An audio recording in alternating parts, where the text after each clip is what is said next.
Nos muestra la palabra del Señor, cómo Él sigue proclamando en diversos lugares el mensaje. Ya lo vimos en la sinagoga, ya lo vimos en la casa, ya lo vimos en la calle, ya lo vimos en solitario, ahora lo vemos a orilla del mar. Pero hay algo muy importante que hoy nos muestra la palabra. La gente se agolpaba en torno de Jesús para oír la palabra de Dios. En otros relatos del Evangelio nos muestra a la gente agolpándose alrededor de Jesús para una sanación, para una liberación. Hoy se acercan a Jesús, ¿para qué?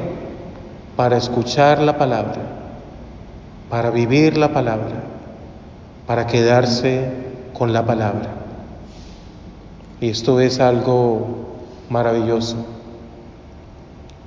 Entonces, simplemente imaginemos, pues no había micrófonos, no había megáfonos, no había ningún sonido, entonces la gente pues se agolpaba, como que encerraba a Jesús, encerraba a Jesús, encerraba a Jesús, hasta que ya lo llevaron al límite del lago y se sube a la barca de Pedro. Pero a veces nosotros pensamos, y nuestra imaginación o los dibujos que vemos, es que Jesús está solo en la barca ahí predicando, y lo que nos dice el texto es que está ahí Pedro también. Porque cuando termina la predicación, Jesús le dice a Pedro, eche las redes, reme mar adentro.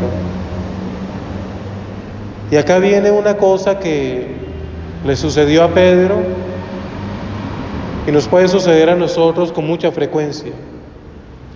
Escuchamos la palabra del Señor, escuchamos hablar del reino de Dios, escuchamos a Jesús, el poder de Dios, la gracia de Dios, los milagros de Dios, todo lo que Él nos da. Y después de escuchar a Jesús, Él nos da una orden y dudamos. Y es que Pedro, como lo diríamos nosotros, siempre se ha hecho así. Es que esta no es la hora de pescar. Es que en esta parroquia, en esta casa, en mi vida, yo siempre he hecho las cosas de esta manera. ¿Para qué me va a cambiar? ¿Para qué me va a decir? Yo soy el que llevo años acá pescando, yo soy el que llevo años en esta tarea. Nada de lo que usted me diga va a funcionar. Y a veces nos quedamos con eso. Nos convencemos tanto de nuestras limitaciones, nos convencemos tanto de nuestros errores, de nuestros pecados, de nuestra pobreza, que por más que escuchemos la palabra del Señor y por más de que recibamos una orden del Señor, rema mar adentro, le dijo a Pedro, al otro le dirá, perdona, al otro le dirá, tienes que cambiar de trabajo, tienes que cambiar de ciudad, tienes que mejorar esto, tienes que dejar esos amigos, tienes que dejar esa situación. Pero es que siempre lo he hecho así, pero es que ya estoy tan acomodado. Pedro dijo eso, pero dio un paso más. Porque tú lo dices, Señor, lo voy a hacer.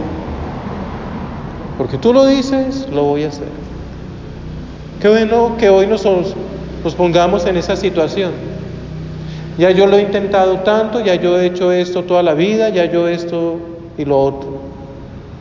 Pero Señor, porque tú lo pides, porque tú lo dices, yo voy a obedecerte.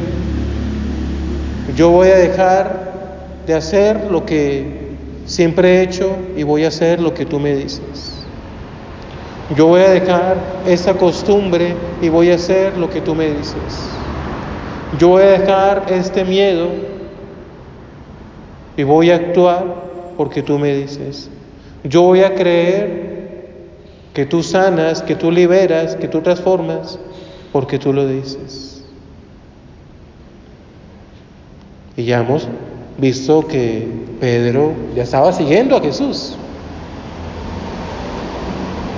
Y se va y obedece a Jesús. Y la reada de peces, y no pueden con ellos, y la otra barca de Santiago y Juan, y todo lleno. Qué bueno es obedecer a Jesús y sorprendernos de sus maravillas. Qué bueno es obedecer a Jesús y sorprendernos con sus maravillas. Generalmente obedecemos nuestros caprichos y vivimos nuestras frustraciones y fracasos. Cuando obedecemos a Jesús, cuando escuchamos a Jesús, cuando nuestra voluntad se une a la palabra de Dios, todo cambia, todo mejora, todo se transforma, nos sorprende. Y al sorprendernos con lo que hace Dios, reconocemos como Pedro: soy un pecador, Señor, apártate de mí. Cuando nosotros nos quedamos en nuestras costumbres, en nuestras mismas cosas, pues yo soy bueno, yo hago esto,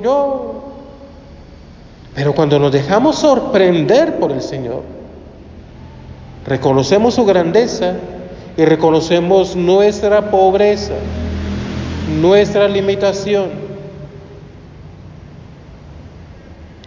Señor, soy un pecador, apártate. Y el Señor, en vez de apartarse, le dice: pues no, camine, va a ser pescador de hombres, va a ser pescador de hombres. Y ahí comienza esa misión de Pedro, y ahí comienza ese llamado a vivir en comunidad, a liderar la iglesia, a todo.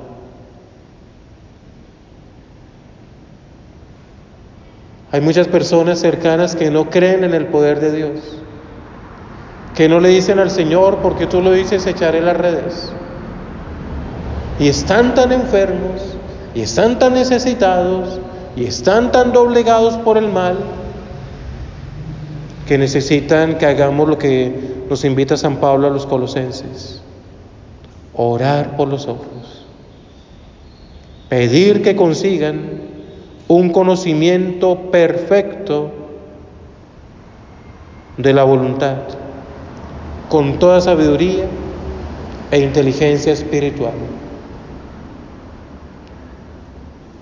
Cuando yo tengo eso, yo puedo orar por otro y voy a ver en el otro la gracia y el poder de Dios.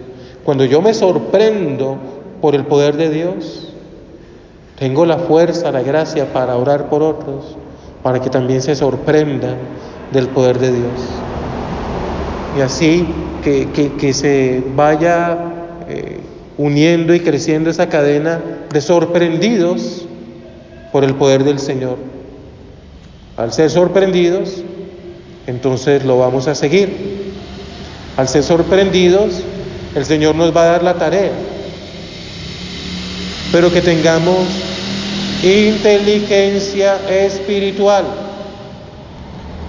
Ahorita se habla de inteligencia emocional, de inteligencia artificial, de inteligencia de todo. Inteligencia espiritual. ¿Y qué es la inteligencia espiritual?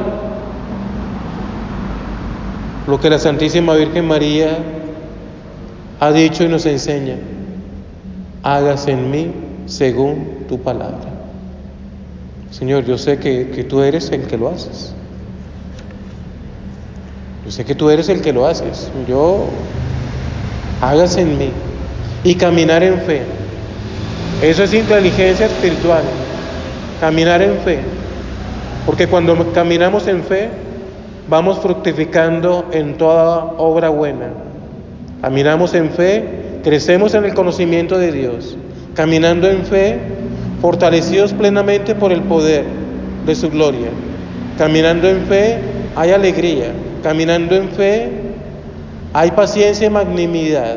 Caminando en fe, se da gracias a Dios Padre. Porque el Señor lo dice, todo cambia. Abrámosle el corazón hoy al Señor. Y al recibir su cuerpo, al recibir la Eucaristía, digámosle: Señor, en tu nombre lo haré. Soy pecador, soy limitado, en tu nombre haré lo que tú me digas, porque quiero crecer en inteligencia espiritual. Amén.